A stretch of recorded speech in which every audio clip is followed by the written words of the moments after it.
Hello बच्चों, good morning and welcome to SR classes. तो बच्चों, एक बार फिर से आप लोगों के सामने हाजिर हूँ रामायण सीरीज लेकर। ये सीरीज़ क्या है बच्चों? तो दीर्घ उत्तरीय प्रश्नों की एक सीरीज़ है जिसमें तकरीबन 50 पार्ट हो चुके हैं और हर एक पार्ट में हम लोग 2 प्रश्न देखते हैं। ठीक है बच्चों, तो आज के इस पार्ट में हम लोग इतिहास से 2 प्रश्न देखेंगे जो कि अति महत्वपूर्ण प्रश्न है बच्चों। तो पहला प्रश्न है कि सविनय अवज्ञा आंदोलन का हमें वर्णन करना है। ठीक है, तो क्या लिखेंगे कि सविनय अवज्ञा आंदोलन अंग्रेजों के विरुद्ध भारतीय राष्ट्रीय कांग्रेस के द्वारा चलाया गया प्रथम जन आंदोलन नहीं कह सकते, दूसरा जन आंदोलन था। ठीक है बच्चों, महात्मा गांधी ने पूर्ण स्वराज की मांग पर जोर देकर 12 मार्च 1930 को आंदोलन छेड़ा था। ठीक, प्रथम जन आंदोलन असहयोग आंदोलन था बच्चों। ठीक है, तो क्या लिखेंगे शुरुआत में कि सविनय अवज्ञा आंदोलन अंग्रेजों के विरुद्ध भारतीय राष्ट्रीय कांग्रेस के द्वारा चलाया गया दूसरा जन आंदोलन था और महात्मा गांधी ने पूर्ण स्वराज की मांग पर जोर देकर 12 मार्च 1930 को आंदोलन छेड़ा था। इसके कार्यक्रम कैसे थे बच्चों? तो सबसे पहले हमें नमक कानून का उल्लंघन करना था, उसके बाद सरकारी शिक्षा, सेवा तथा उपाधियों का बहिष्कार किया जाएगा, ये निर्णय लिया गया।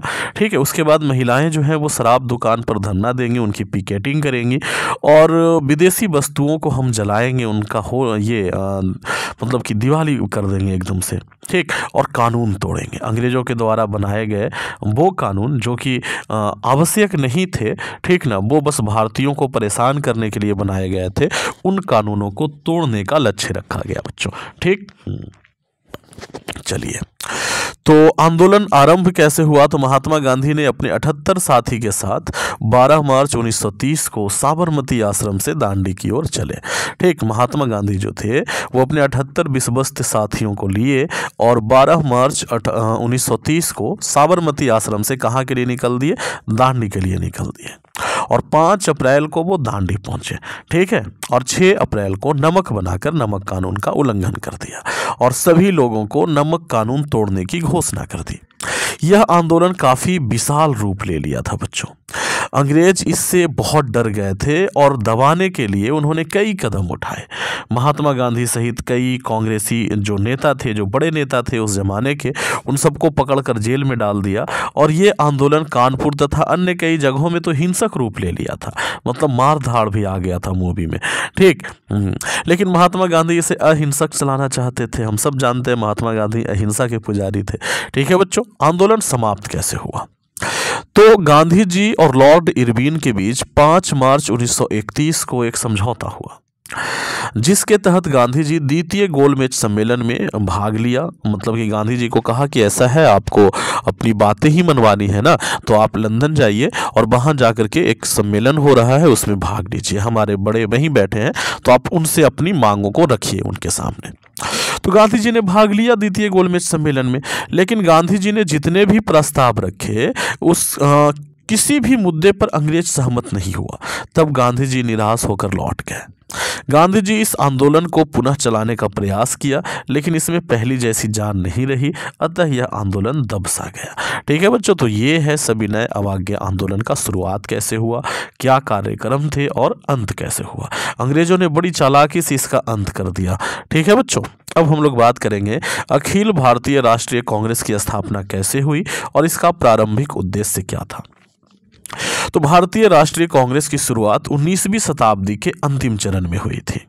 भारतीय राष्ट्रीय कांग्रेस की स्थापना से माना जाता है। ठीक है, इसका 1850 के बाद आधुनिक शिक्षा के प्रचार एवं समाचार पत्रों के विकास से भारतीय राष्ट्रीय चेतना का विकास हो रहा था। इसी परिप्रेक्ष्य में कई संगठन भी स्थापित हो रहे थे, मतलब कि कई सारे संगठन 1850 के आसपास के लगभग बनने चालू हो गए थे। 1884 में एक रिटायर्ड ब्रिटिश अंग्रेज अधिकारी थे जिनका नाम A.O. ह्यूम था। इसी उद्देश्य से भारतीय राष्ट्रीय संघ की स्थापना किया उन्होंने और हम भारतीय नेता एवं वायसराय से लगातार विचार विमर्श करते रहे और इन्हें ब्रिटिश पार्लियामेंट का समर्थन भी प्राप्त था। तो 25 दिसंबर 1885 को पूना में भारतीय राष्ट्रीय संघ की बैठक की प्रस्ताव भी पारित हो गया, परंतु प्लेग के कारण इस स्थान को परिवर्तित कर दिया गया। और 25 दिसंबर 1885 को गोकुलदास तेजपाल संस्कृत विश्वविद्यालय मुंबई में बैठक हुआ और यहाँ इस संगठन का नाम बदलकर अखिल भारतीय राष्ट्रीय कांग्रेस कर दिया गया। अतः इस प्रकार भारतीय राष्ट्रीय कांग्रेस का यह स्थापना हुआ। ठीक है बच्चों, तो ये 2 प्रश्न आज के लिए था। आज आप लोग इसे पढ़ें, 2 बार 3 बार पढ़ें, तब जाकर के ये आपको समझ में आएगा। ठीक है बच्चों, तो thank you, thanks for watching. बने रहे SR क्लास के साथ।